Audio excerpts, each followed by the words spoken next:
Hey everyone, in this video I'm going to show you how to record on Canva. Let's get into it. First, open your project. The first step is to pick the design or the slides you want to show in your video. You need to have your work ready on the screen before you start the camera.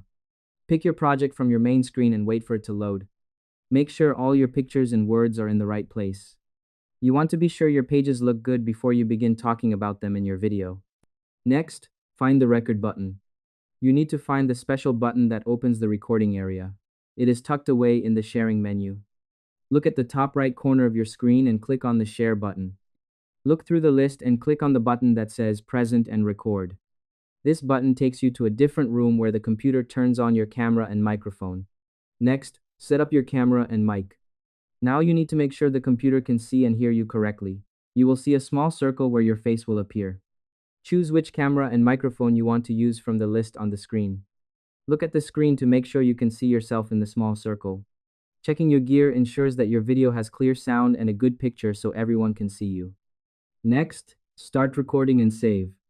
The final step is to click the big button and start talking about your work. When you are finished, you need to save it. Click the red button that says Go to Recording Studio and then hit Start Recording. Talk through your slides and click End Recording when you are done. Once you stop, the computer will give you a link to share your video with your friends or coworkers. And that's it. To record in Canva, open your project, click Share and select Present and Record, check your camera, and hit the Start button. I hope this helped you out and I see you in the next one.